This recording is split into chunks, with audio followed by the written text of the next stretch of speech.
Hi guys, it's me, Landriscina, and on this episode of Dragon Ball Z, Goku is still continuing to get wrecked by his brother Raditz, and it's quite a nice little something rivalry going on there.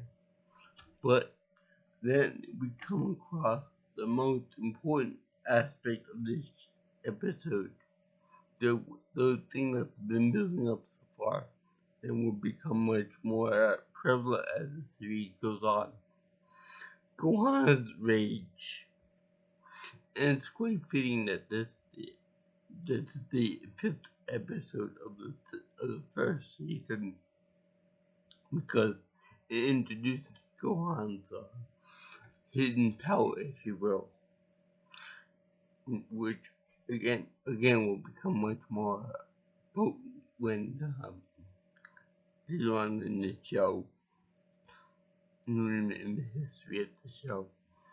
I think in Dragon Ball Super, and then superheroes and so on and so forth. But for right now, Gohan kicks ass. We'll get to that in a minute.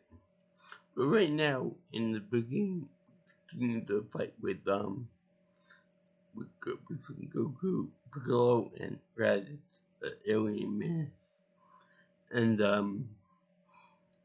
what happens is Goku's on the ground, Piccolo's over in the corner, bleeding, with disarmed at the above the elbow, and then you got Raditz over there, being like, "Haha! I kicked everyone's ass. Haha! No one can beat me. No one can even touch me on that little planet." He killed multiple people. He killed that farmer guy, and now he's gonna kill the other two, the greatest warriors of Earth. So he's feeling pretty full of himself. Until we realize that Gohan, his anger has been building up inside his little space pod prison for the last episode. I think in the last episode they showed Gohan actually bursting out of the pod, but yeah, I think that's what happened. So then they show Raditz with his little scar on, showing how the kid's power level is like somewhere around I think he's at like 1400 or something like that. Much higher than his father or Piccolo, how even Raditz himself. But Gohan is mostly fueled by emotion now, and by the side of the pod, he's on the ground. He is really pissed off at Raditz for being a best father and for almost taking his life and pounding him on the ground and stuff. Stop giving him the script stomp. But this is another important point that I want to bring up that I just did a paper on for my Japanese culture and aesthetics class. Is that we assume Dragon Ball Z and other shonen media and stuff about like that is that it's primarily meant for boys. So there's not really too much emotion involved with it besides anger, hatred, lust, and all that other manly stuff. But there are parts of it, like for example for this episode, in which a JoJo aspect comes in, and being emotion for love, romance, friendship, all that other stuff too. Now, not saying that Gohan becomes friends with his father or Piccolo or anybody else, like a romance between them, but there's definitely French love among family members, and then later on Krillin and a bunch of other people too. But for the most part, he's his anger is tied to his emotion. I especially love the animation where he's powering up and then he says, "Don't beat up my daddy," and he powers up to his maximum at this point, and he headbutts right square in here, square in the abdomen area. And I love the animation on Raditz' face when he gets pounded by this kid. Well, it's like, yeah, I can't really do justice, but it's just funny. It's like he's expanding and contracting and up, like he's saying, "Oh, wow, wow, wow, wow, wow," all the time. But it's really funny.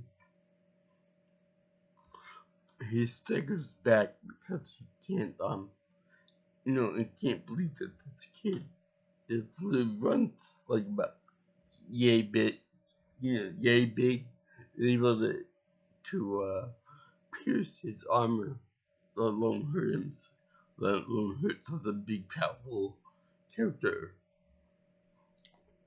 Now, there's also one more point here I gotta bring up is that when Piccolo shot his first special beat cannon at his Raditz, and he dodged it, got his little shoulder I think they call it Paldron, something like that. His big shoulder armor piece.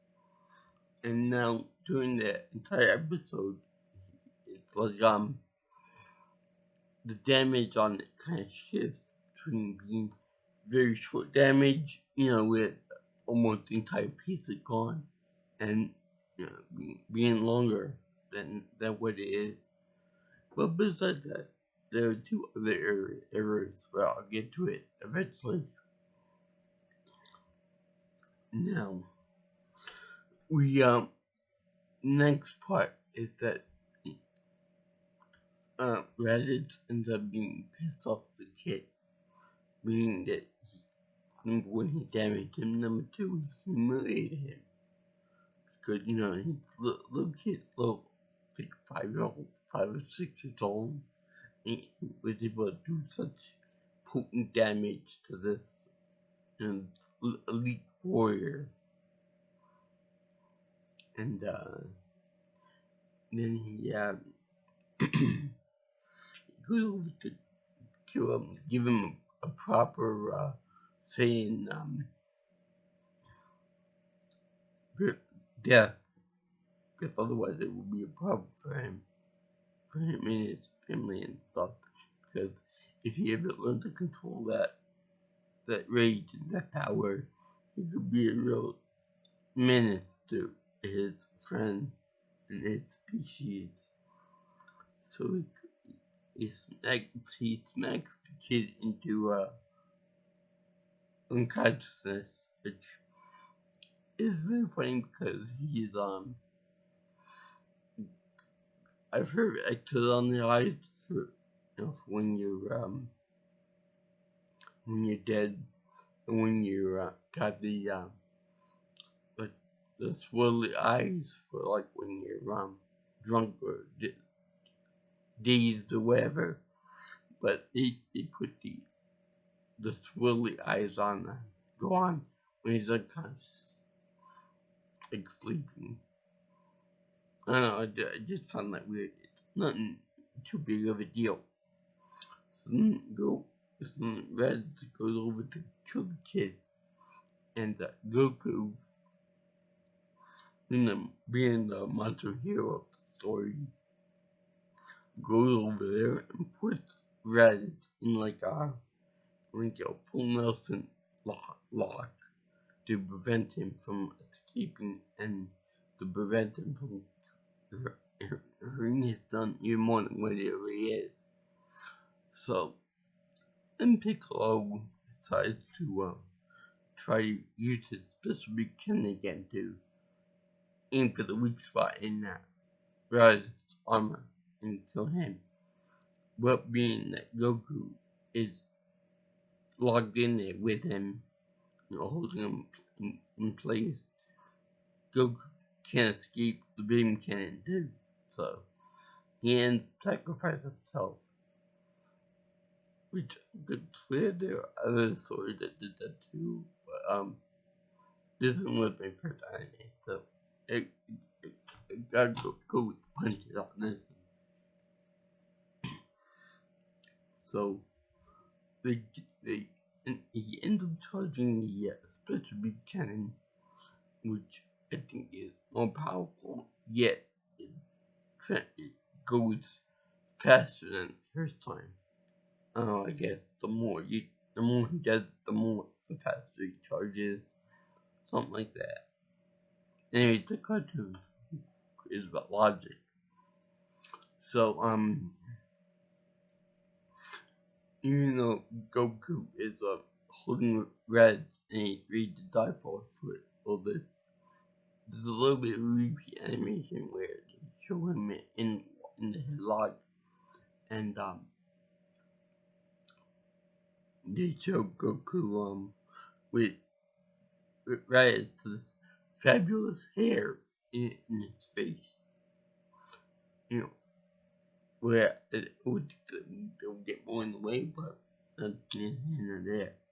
So Piccolo shoots his one-handed special beam cannon at oh yeah, that brings up another point too. Wouldn't it make sense that that his beam cannon would take longer to charge up because he's got one alarm this time around, whereas the first time he was complete. And he regenerate for Christ's sake, why don't he just concentrate real hard and pop out another arm like he does in the future series? But whatever. So he charges this thing up real fast, and he shoots Red and Goku.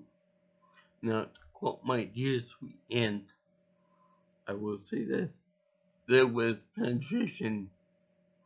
Both of them get drilled right square in the chest cavity, and they both go down. And then Ray talked about how his scouter is also a transponder for the other scene to come and get him, and his job. Now they're more powerful than him, and Piccolo just says to him that he thinks that Raditz will be alone in the afterlife because his friends Goku's buddies will race him back to Dragon Ball. But the transponder picks up every word, and it's a real good thing that the Saiyans in outer space can get English right in its Japanese. But I'm sure that there was kind of translator issue and stuff like that. So that wouldn't be an issue. But they think that he thinks that the others will wish him back with the balls. But later on, we'll discover that they'll give a shit about him. They just want eternal life. No, even though you are gonna have one wish, the limit on the molds right now. One wish. So how are they gonna handle both of them? Are they gonna say something like, "We wish for both of us to have eternal life"? That really doesn't make too much sense. That's like saying that I wish for more wishes. You can't do that. It's like cheating the system. But it's also implied that that the Piccolo finishes off Reddit by using his plan and stuff and slams it on his head. We don't see this happen because it's a kid show and they can't go that gory bad enough. They show the guy coughing up blood and Goku too with a big hole in his chest, which is also an animation flub because when they have the shot they have it down here, but then the problem the whole shifts like up here in a mid region, so that's something too. I think they also did that with Rice, but I'm not sure about that. But anyway, they also cut to the two scenes that will be coming to Earth, and one of them is played by Christopher Sabat, my favorite character in the show, Vegeta. Now, one thing Toriyama does is that whenever he introduces new characters, he always bring them in pairs. So one of them is like a whole group, that'd be Nappa, then we have Vegeta. Now, I want to pay attention to this because Vegeta is like maybe yay tall without the hair, and Nappa like a foot taller than him. So they definitely do show difference in height for Vegeta to be more or less like that of Goku. But I noticed that there's more of a height difference in this first episode, which we see him feast on an unknown creature or an unknown beast. Looks more like a crab thing, whatever. But the last animation flub I noticed is that they have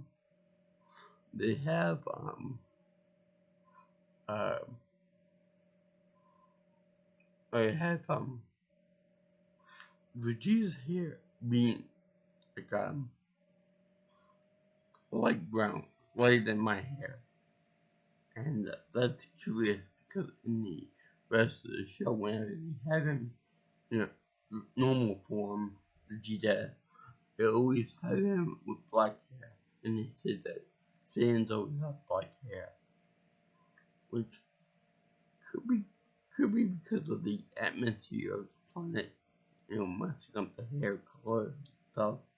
But good to be detected Toyama forgot about it. That could happen too. Because I think that they also had that with Nappa as well. But that's a minor little detail.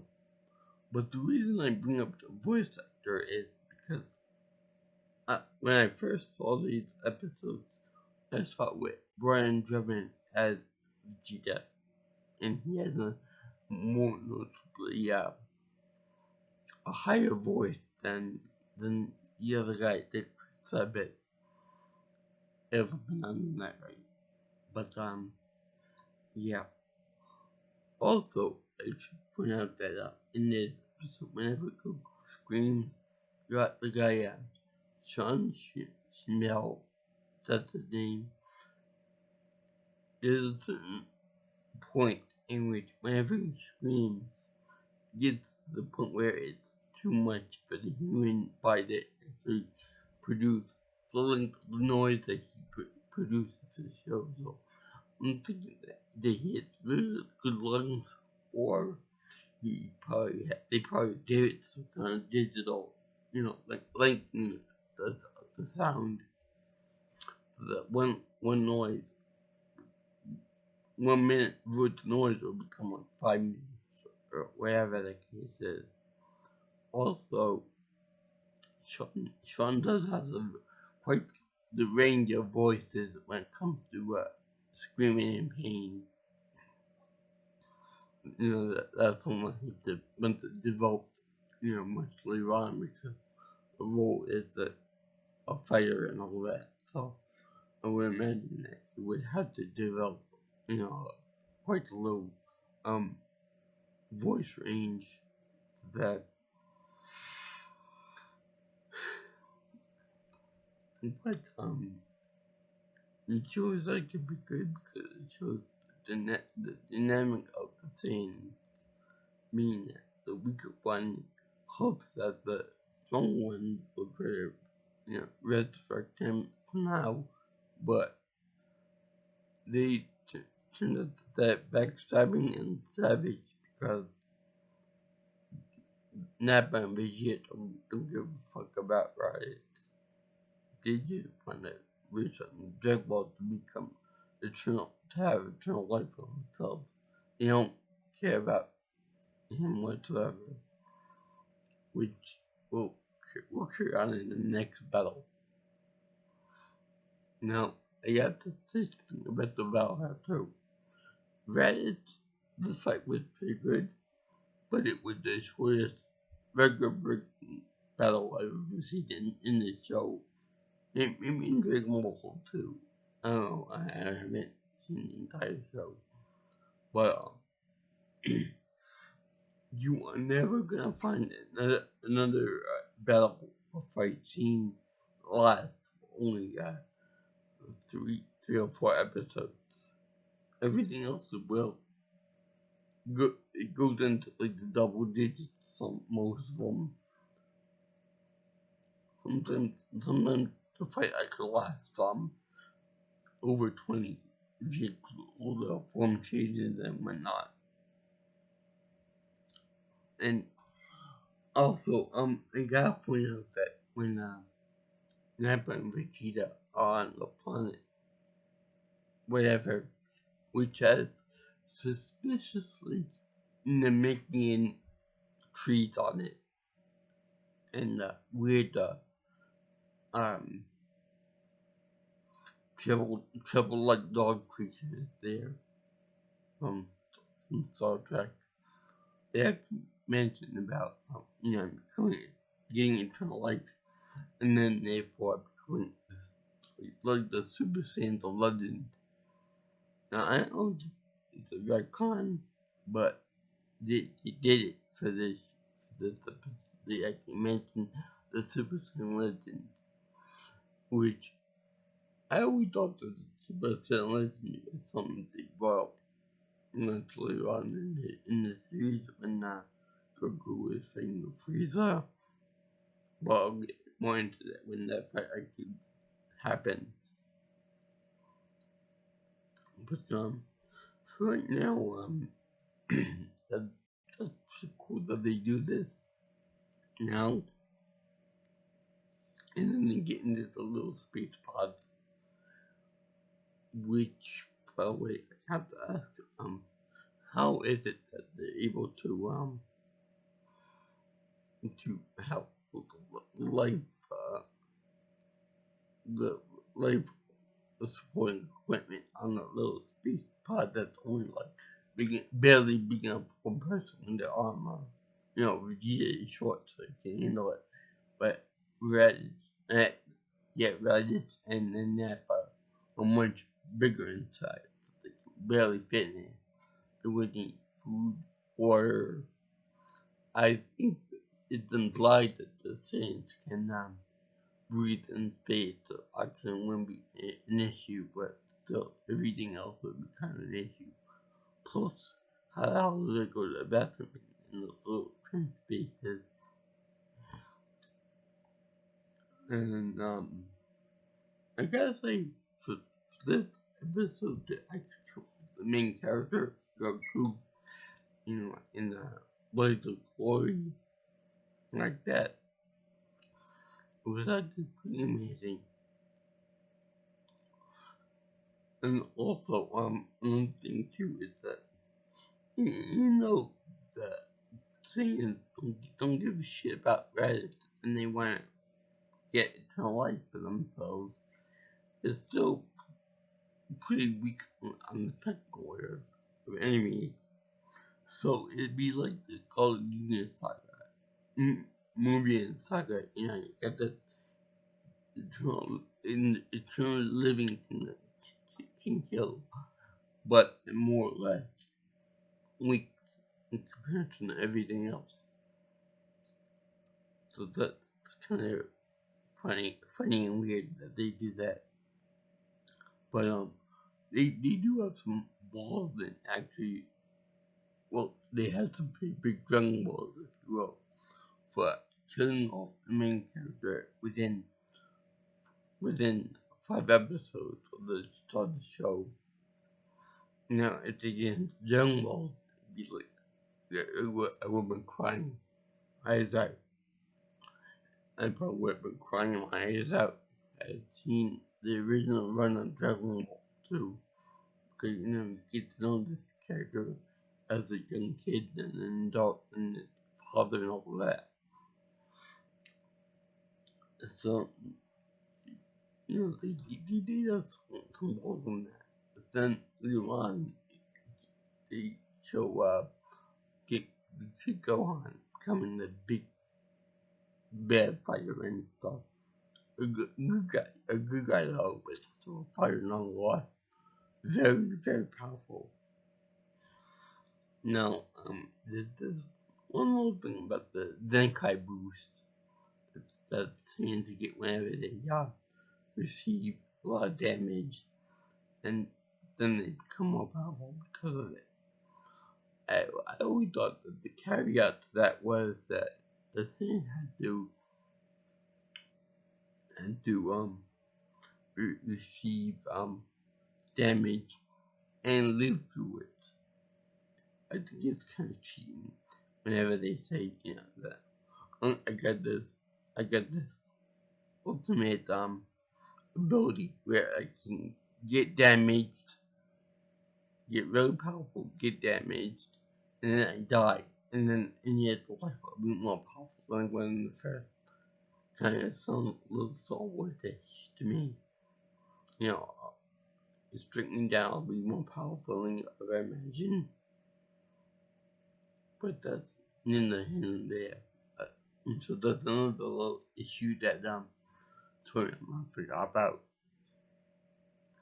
But we see that Gohan all through the series only dies once, so he gets powerful the good old fashioned way by doing training and fights and practicing and developing techniques and wearing a whole bunch of colorful costumes and tapping into his unbridled rage. And because he's got two powerful fighting heritages, meaning the Saiyans plus humans in the DNA, he got a double bonus for that, I guess. Now, it makes people in America have more of an advantage than just a single race. But that's neither here nor there. I don't want to get into genetics with a cartoon, but that's the end of it. Yeah, I hope you enjoyed my little discussion about Gohan's Rage, episode 5 of season 1 of Dragon Ball Z. And, I'm going into my college class, so I don't think I'm going to be going into too many more dates for the next month. But it's been fun, guys. It's been so fun to talk about Dragon Ball Z. I think I'll do something for about Independence Day, on July 4th. But no guarantees, because that's in my summer session. Anyway, if you have any more suggestions to me about doing any more videos and series and stuff, my phone number is 317073707. My my Gmail is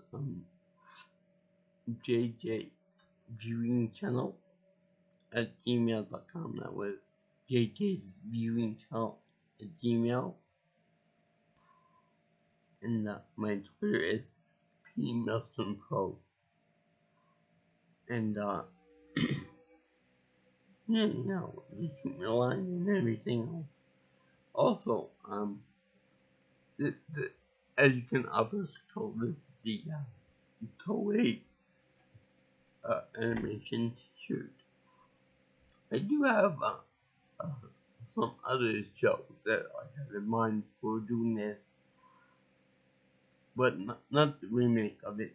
I think that's kind of stupid, but I'll be doing that show too. Cowboy Bebop, I'm gonna be doing because that's, you know, that's so short. It's still on Netflix.